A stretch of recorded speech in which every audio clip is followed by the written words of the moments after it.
Model auxiliaries क्या होता है? ये खुद एक अपने आप में अहम भूमिका निभाता है। इसके बगैर आप कुछ नहीं कर सकते। यही होती है जो हमें इंग्लिश बोलना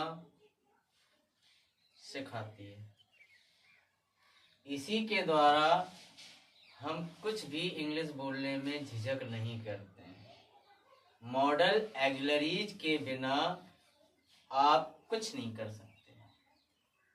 तो इसे बहुत केयरफुल होके सुनो।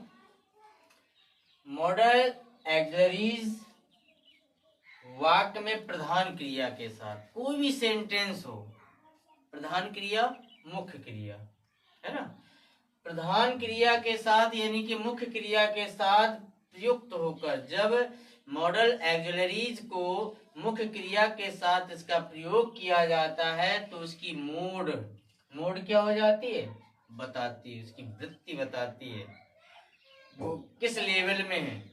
ठीक है ना। Shall, should, will, would, can, could, may, might, must, dare, need और टू, है ना। ये सारे क्या है आपके मॉडल एक्सिलरीज।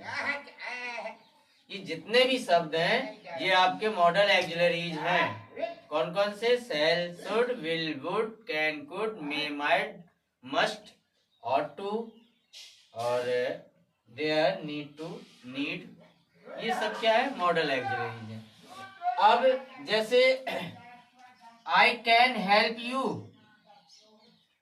क्या मैं आपकी मदद कर सकता हूं? तो कैन जो काम कर रहा है ये मॉडल एक्सिलरीज का काम कर रहा है। ठीक है ना। अगर कैन, कुड, मे, माइट ये वर्ड अगर कोई भी आ जाता है तो ये सब क्या हो जाएंगे? मॉडल एक्सिलरीज में आएंगे। ठीक है ना। और ही मे कम टुडे मतलब है? क्यों? में आएगा, गागी कहाँ? वह आज आ सकता है। में माइट का मतलब है सकता, सकना अर्थ होता है।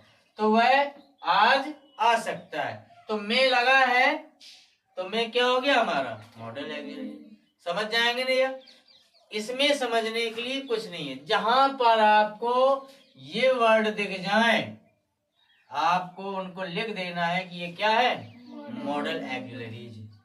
ठीक है, क्लियर है। अब मॉडल एक्सिलरीज की विशेषताएं क्या है? पहला रूल, वाक्य को इंट्रोगेटिव बनाते समय यदि हम वाक्य को प्रश्नवाचक वाक्य बना रहे हैं, कौन सा वाक्य? प्रश्नवाचक वाक्य बनाते हैं, तो प्राइमरी एक्सिलरी, जो प्राइमरी एक्सिलरी है is, am, are, was, were, has, have, be, been, ये सब क्या है? प्राइमरी एक्सिलरीज है। ठीक है ना। उनकी तरह मॉडल एक्सिलरी को सब्जेक्ट से पहले रखते हैं। अगर प्रश्नवाचक बनाएंगे, जैसे मैं कह दूं क्या मैं अंदर आ सकता हूं, तो क्या लिखेंगे? मे आई कम इन सर, यही तो लिखेंगे। क्या मैं अंदर आ सकता हूं? मे आई कम इन सर। यानी कि में क्या है? मॉडल एक्सिलरी है। तो वो कहाँ आएगा? प्राइमरी एक्सिलरी के, जैसे प्राइमरी एक्सिलरी आता है ना, इज है, आर है, वाज है, ये सब आते हैं पहले प्रश्नवाचक वाक्य बनाने से पहले। तो वैसे ही ये मॉडल एक्सिलरीज भी सबसे पहले लगाया जाएगा। जैसे मे आई कम इन सर, तो क्या के अर्थ के लिए हम क्या लगाएंगे? में। ठीक है ना। मे आई कम इन सर, यही तो बोलते हो, क्या मैं अंदर आ सकता हूं सर, है ना। तो जहां पर जैसे हम इज, एम, आर, वाज, वर लगाते हैं, जैसे वो लिख दिया जाता था वह पढ़ता, क्या वह पढ़ता है?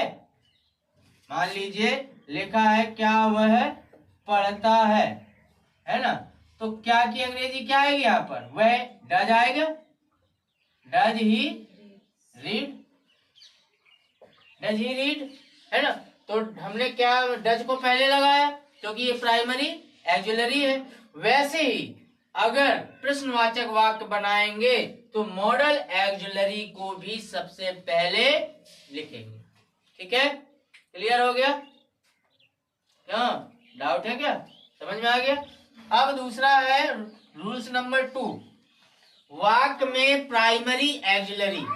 अगर कोई ऐसा सेंटेंस है जहां पर प्राइमरी ऑक्सिलरी और एक मॉडल ऑक्सिलरी दोनों क्या हो, साथ साथ आ सकते हैं, यानी कि प्राइमरी ऑक्सिलरी और मॉडल ऑक्सिलरी एक वाक्य में दोनों साथ साथ आ सकते हैं। प्राइमरी ऑक्सिलरी भी आ सकती है और मॉडल ऑक्सिलरी भी आ सकती है, किंतु दो मॉडल ऑक्सिलरी, लेकिन दोनों मॉडल ऑक्सिलरी कभी साथ साथ नहीं आ सकते हैं। जैसे विल और वुड साथ नहीं आएंगे, शैल और विल साथ में नहीं आएंगे, शुड और वुड साथ में नहीं आएंगे, कैन और कुड, ये यानी कि जितने भी मॉडल ऑक्सिलरी हैं ये कभी भी एक सेंटेंस में साथ साथ नहीं आएंगे। लेकिन प्राइमरी ऑक्सिलरी मॉडल ऑक्सिलरी के साथ आ सकती है। अगर प्राइमरी ऑक्सिलरी आया है तो वहां मॉडल ऑक्सिलरी भी आ सकती है। क्लियर है?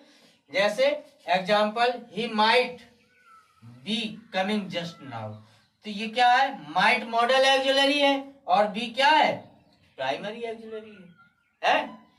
बी लगता है कि ये प्राइमरी ऑक्सिलरी, यानी कि मॉडल ऑक्सिलरी और प्राइमरी ऑक्सिलरी एक साथ एक सेंटेंस में आ सकते हैं। लेकिन अगर आप कहो कि मॉडल ऑक्सिलरी एक सेंटेंस में दोनों साथ साथ आ जाए, कभी नहीं आएंगे।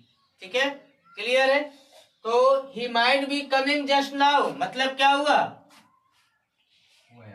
वह अभी आ सकता है, वह जस्ट ना, वह तुरंत अभी आ सकता है ना?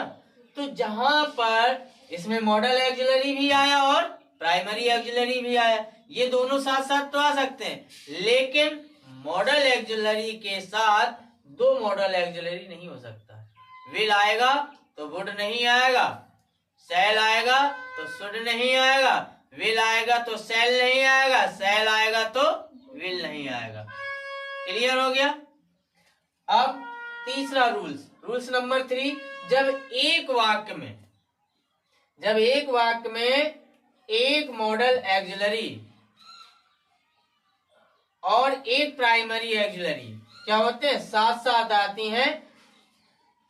अगर किसी वाक्य में एक कोई वाक्य दिया गया है, अगर एक वाक्य में मॉडल ऑक्सिलरी और प्राइमरी ऑक्सिलरी दोनों साथ साथ आ रहे हैं, तो मॉडल ऑक्सिलरी हमेशा सबसे पहले सदैव वाक्य के प्राइमरी ऑक्सिलरी के पहले लगाया जाएगा।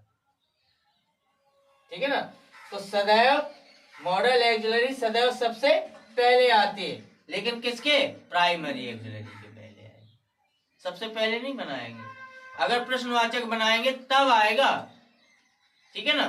लेकिन अगर प्राइमरी और मॉडल ऑक्सिलरी दोनों आ रहे हैं तो सबसे पहले मॉडल ऑक्सिलरी को लिखा जाएगा, ना कि प्राइमरी ऑक्सिलरी को। ठीक है, क्लियर है?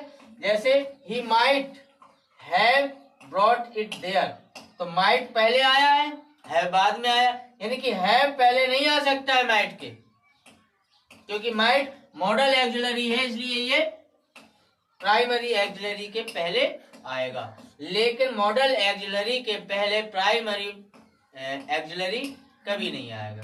ठीक है ना? क्लियर है?